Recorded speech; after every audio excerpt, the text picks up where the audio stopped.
Hello, Christine Durfee here. I have been putting out a lot of videos about, it's titled Scammed into Captivity. And the original one is my experience of being scammed and actually into captivity. And you can look that up. There's a lot of other videos, shorts that I've been put out there to warn people about different types of scams. And a lot of people have been responding to me with comments of how they've been scammed, or they've been responding with, "Thank God I saw your video." This video, I'm really feeling the need to talk to the family and friends of people who have been scammed. So this is really focused for you, particularly because there's that question, why? Why did this happen? Why didn't you know better? Why didn't you, I need some answers. And because I am a mental health therapist and I work primarily with the brain and central nervous system, I was thinking maybe I could give you some of those answers, or even to the victims yourself. If you were a victim, maybe I can give you the answers, because as a victim myself, it is hard to not feel embarrassed about what we did for these scammers. It is hard to not feel humiliated. And it's hard for us after the fact to think, why did I do this? Why did I not do such and such? And, why did I not hang up and call somebody? And my own husband asked, "Why didn't you call me?" And I'm going to share with you, I think, how I view the answers is, and also what I've also done some research on.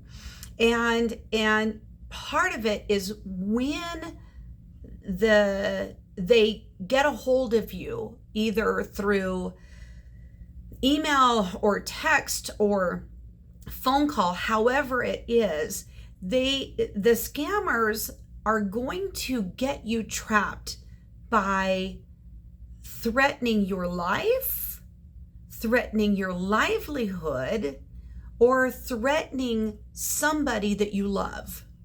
It's the most intense, fearful thing, the things that you would fear the most. And I've had several doctors and other therapists also scammed similar to mine, where you're going to be arrested if you don't comply because you've got warrants out for your arrest. Well, if you think about the instant you hear that, you think, my livelihood, my job, my career, everything I've worked for, all of my schooling, my education, and I'm going to have to take this to a licensing board, and now we have to report these things, and so there's that for people, those of us that are licensed professionals. Then there's people who have the fear, that have shared with me about,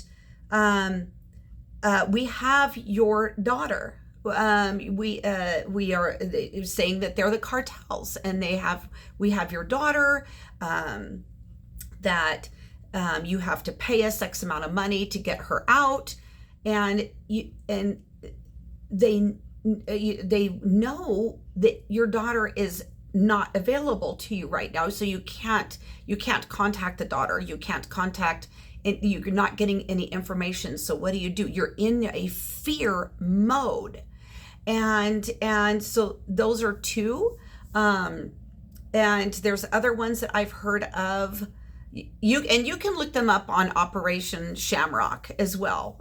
Aaron West, Operation Shamrock. That is something that you can look up, all the different scams. But it's whatever that they can get you to fear. Because what happens when you are fearful is you lose your frontal lobe. So all of a sudden the amygdala goes on fire, and then the central nervous system kicks in and goes into a sympathetic state. And so you can't think clearly.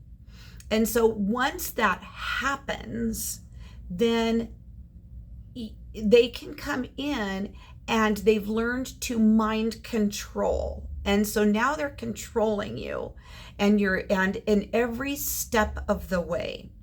I shared in one video how a woman here in where I'm living, where her daughter had to hunt her down while she was in that mind control. And her daughter had to take her by the shoulders and shake her and slap her to get her to snap out of it.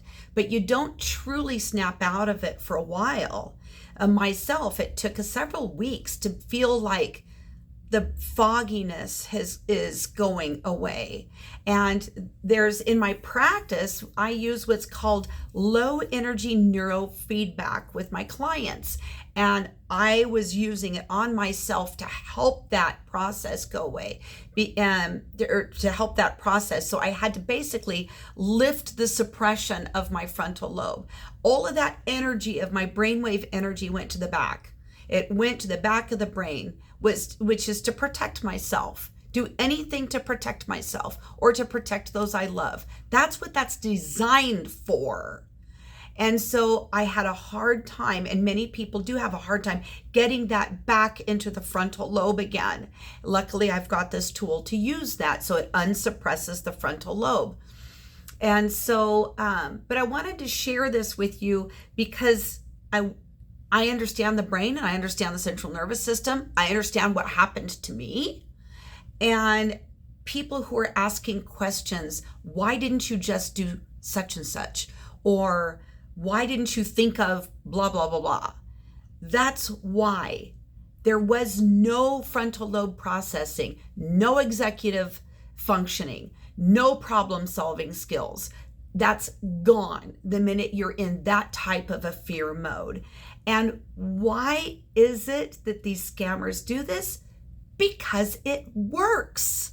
Why do they keep doing this? Because it works. And so it is our job to educate. It is our job to share this with you. Yes, it is embarrassing because I definitely get a lot of haters making comments of, well, you're a Ph.D., you're a therapist, I could never trust you as this, because basically I'm an idiot for allowing this to happen to me. It's kind of like those people that say, oh, you allowed yourself to get raped, or you allowed yourself to get into an abusive situation.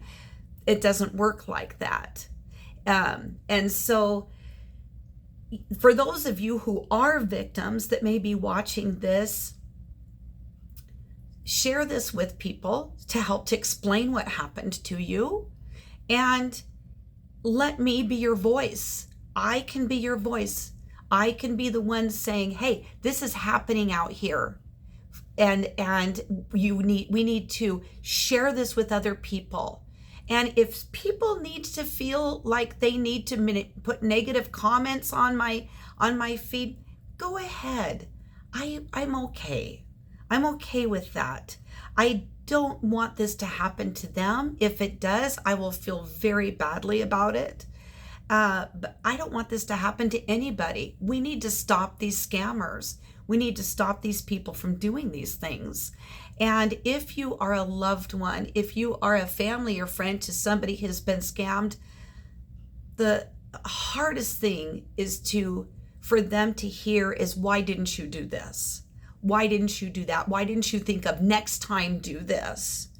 Well, I will tell you, most of us who are victims to this, there's not going to be a next time. We're wiser now, and we're not going to allow ourselves to get into that fear mode, and we educate ourselves on this.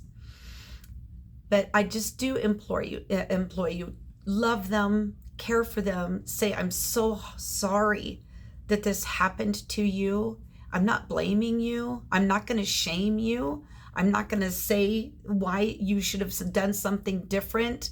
And just understand that what the brain does to protect ourselves, their brain did it. It's supposed to work that way. That is how we are designed to stay alive. I hope this helps you. I hope this helps you to understand how there are victims out there, and that just not knowing the system is why this happens, not understanding um, or trusting, I guess, too much, trusting an email that it's really who it says it's from, or trusting the system that is supposed to be protecting us, like the law officers.